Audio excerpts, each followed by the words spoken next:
الحمدللہ رب العالمین والصلاة والسلام علی سید الانبیاء والمرسلین اما بعد فاعوذ باللہ من الشیطان الرجیم بسم اللہ الرحمن الرحیم۔ اللہ تبارک و تعالیٰ کا بڑا فضل و کرم ہے کہ اس نے ہمیں قرآن پاک بیان کرنے، ہماری پوری ٹیم کو اس کا خصوصی طور پہ انتظام کرنے اور آپ کو سننے کی توفیق عطا فرمائی۔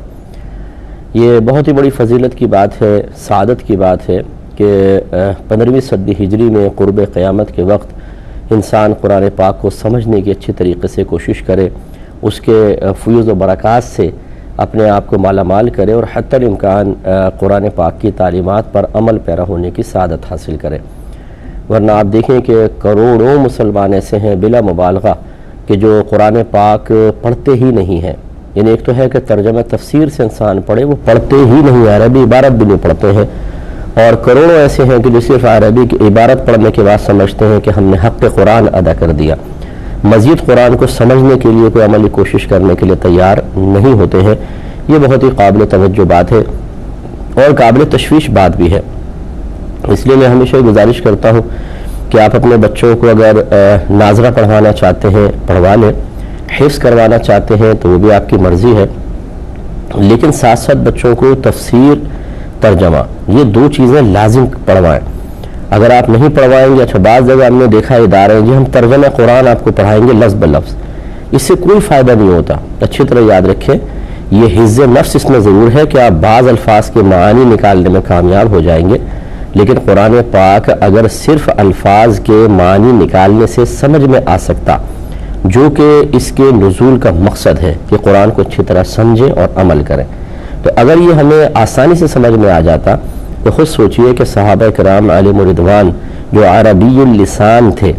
جو ہم سے زیادہ عربک کے اسلوب کو جانتے تھے کہ کہاں حقیقت میں لفظ استعمال ہوا ہے، کہاں مجاز میں ہے، کہاں محاورتاً کوئی بات ذکر کی گئی ہے، کہاں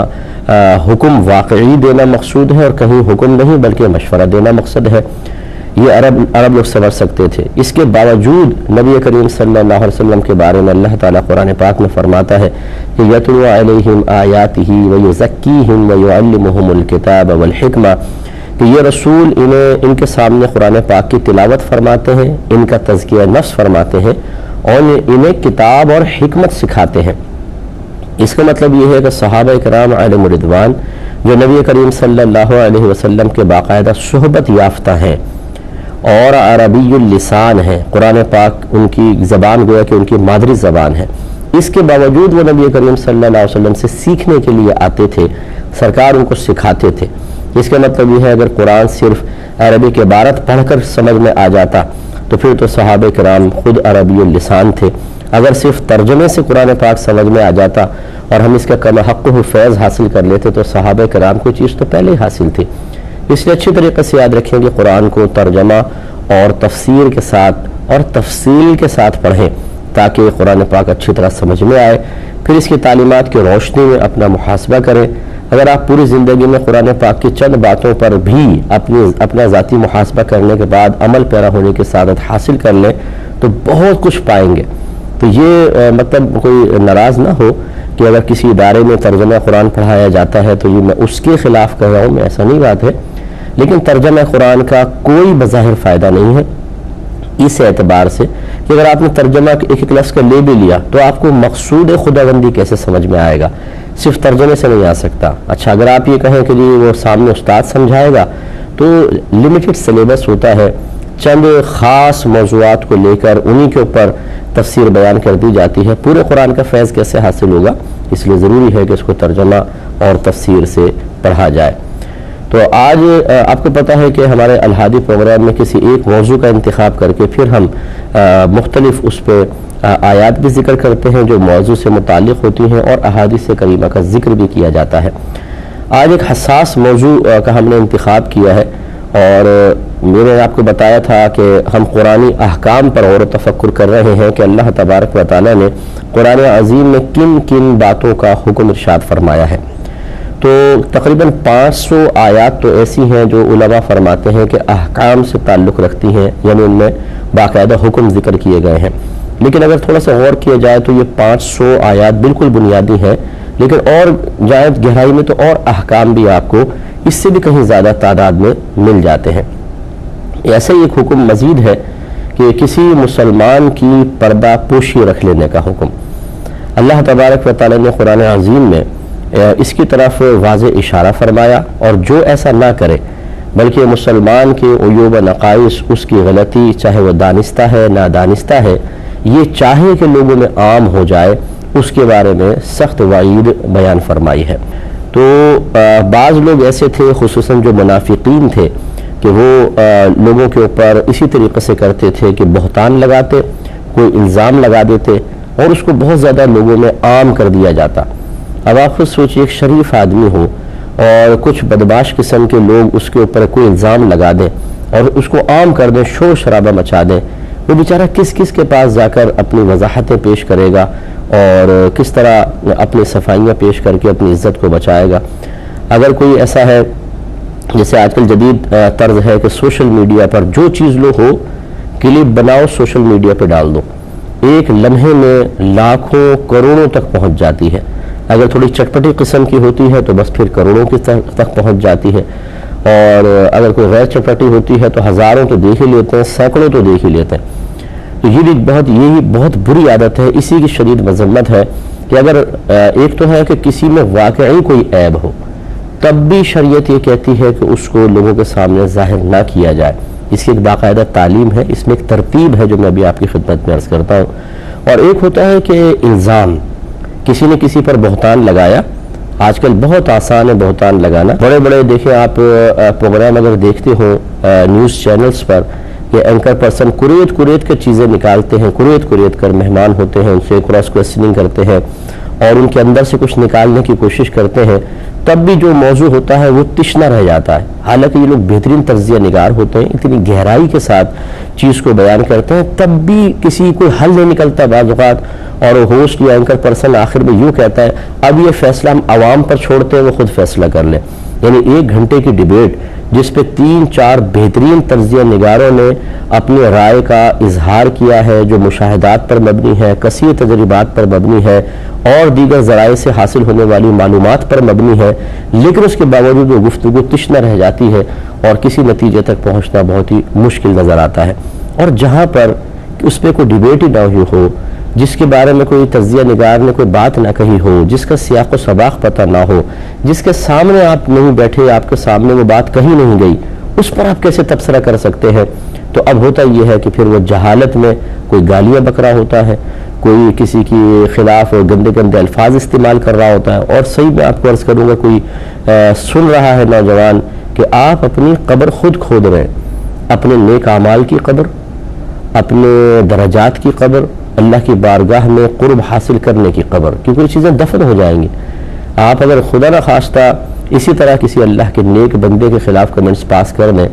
اور اس کا یہ عیب اگر واقعی اس میں ہے یا نہیں ہے آپ نے عام کر دیا، جو دیکھتا رہے گا آپ کے نام اعمال میں گناہ کبیرہ لکھا جائے گا، اور میدان محشر میں پھر جو ذلت و رسوائی ہوگی وہ قابل دید ہوگی،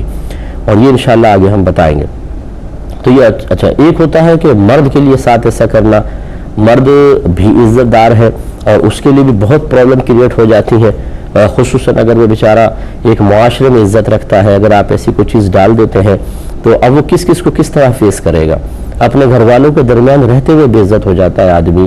آفس والوں کے درمیان، محلے والے، رشتہ دار ہیں، فیملیز ہیں، آپ ایک چیز کسی کے ڈال کر اس کو بالکل بدنام کر دیتے ہیں، بیچارہ کس کو وضاحت کرے گا، کس کو صفائیاں پیش کرے گا، اور اسی وجہ سے بعض لوگ گوشہ نشین ہو جاتے ہیں، بیماریاں لگ جاتی ہیں، انہی بیماریوں میں وہ بیچارے مر جاتے ہیں، بعض اوقات خودکشی کر لیتے ہیں۔ تو یہ جو شوشہ چھوڑنے والے ہیں، جن کو کوئی بریکنگ نیوز چاہیے، میں چینلز کی بات نہیں کر رہا ہوں، میں سوشل میڈیا کی بات کر رہا ہوں کہ اس پہ بیٹھے ہوئے کچھ لوگ فالتو قسم کے لوگ ہیں، فیس بک پہ ڈال دیا، کچھ یوٹیوب کے اوپر ڈال دیا، اور زیادہ سے زیادہ لوگوں کو دیکھنے کی ترغیب کہ ہم کسی کا عیب ظاہر کر رہے ہیں، اس کو آپ دیکھیں۔ ابھی میں آپ کو حکم سناتا ہوں کہ مسلمان کا عیب نظر بھی آ جائے تو پردہ پوشی کا حکم ہے،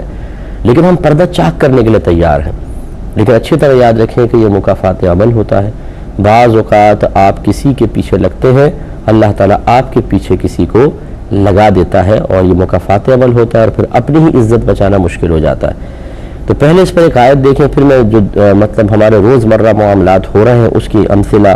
اور مثالیں بھی انشاءاللہ پیش کرتا رہوں گا۔ سورہ نور ہے، آیت نمبر 19۔ اللہ تبارک و تعالی ارشاد فرماتا ہے کہ ان الذین یحبون ان تشیع الفاحشۃ فی الذین آمنوا لہم عذاب علیم فی الدنیا والآخرہ واللہ یعلم وانتم لا تعلمون۔ بے شک وہ لوگ جو اس بات کو پسند کرتے ہیں کہ مومنین کے درمیان، مسلمانوں کے درمیان بری چیز عام ہو جائے، پھیل جائے، ان کے لیے دردناک عذاب ہے، صرف آخرت میں نہیں بلکہ فرمایا فی الدنیا، دنیا میں بھی، والآخرہ اور آخرت میں بھی، واللہ یعلم اور اللہ تعالیٰ جانتا ہے، وانتم لا تعلمون اور تم نہیں جانتے۔ تو اس آیت کا شان نزول یہ ہے کہ بعض لوگوں نے مطلب تہمت لگائی کسی کے اوپر، میں اور گہرائی میں نہیں جاتا ہوں، تہمت لگائی، تہمت غلط ثابت ہوئی تو پھر ان کو دنیا میں عذاب دیا گیا۔ دنیا میں عذاب کیا ہے کہ ان پہ حد جاری کی گئی برا الزام لگانے کی، اور آخرت میں تو عذاب ہے ہی ہے۔ آخرت میں ان کے لیے ہے کہ جو اللہ کی بارگاہ میں توبہ نہ کریں، تو ان کے لیے پھر آخرت میں بھی عذاب ہوگا۔ لیکن اگر کسی نے دنیا میں اس طرح فحش کو عام کیا، بری بات کو عام کیا، یا کسی کے راز کھول دیے، کسی کی پردہ پوشی نہ کی اور اس کو عام کر دیا گیا ہے، تو پھر دنیا میں بھی عذاب ہے، اور توبہ نہ کرے تو آخرت میں بھی عذاب ہوگا۔ تو یہ گویا کہ اللہ تعالیٰ نے چونکہ اس کی مذمت بیان فرمائی، چنانچہ حکم شرع یہ اس آیت سے معلوم ہوا کہ مسلمان بھائی کی پردہ پوشی کرنی چاہیے، اس کے عیب چھپانے چاہیے۔ لیکن ہمارے ہاں ایسا نہیں ہوتا ہے، بلکہ ہم تو چاہتے ہیں کہ کوئی کسی کا کوئی ویک پوائنٹ ہمارے ہاتھ میں آئے۔ خواتین کا شعبہ بھی اس میں بڑا فعال نظر آتا ہے۔ ساس یہ چاہتی ہے کہ کچھ مجھے بہوؤں کے راز پتہ چل جائیں اور دیگر رشتہ داروں کے راز پتہ چل جائیں، اس طرح بہو جو ہے وہ ساسوں اور نندوں کے پیچھے لگی ہوتی ہے۔ ایک رشتہ دار دوسرے رشتہ دار کی ٹو میں رہتا ہے کہ کوئی تو اس کی ایسی چیز نظر آئے کہ جس کو ہم خاندان بھر میں عام کر کے ذلیل کر دیں۔ اسی طرح دوست کے پیچھے پڑے ہوتے ہیں، اسکول میں، کالج میں، یونیورسٹیز میں۔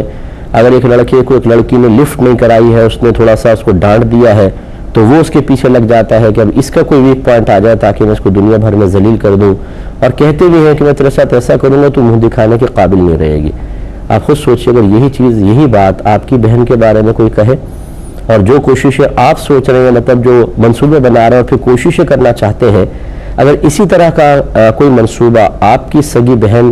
یا آپ کی بیٹی کے بارے میں کوئی اور شخص کرے اور پھر کوششیں شروع کر دے، تو کیا آپ اس کو پسند کریں گے؟ یقینی سی بات ہے کہ نہیں۔ ایسی ایک نوجوان تھا، نبی کریم صلی اللہ علیہ وسلم کی خدمت میں حاضر ہوا،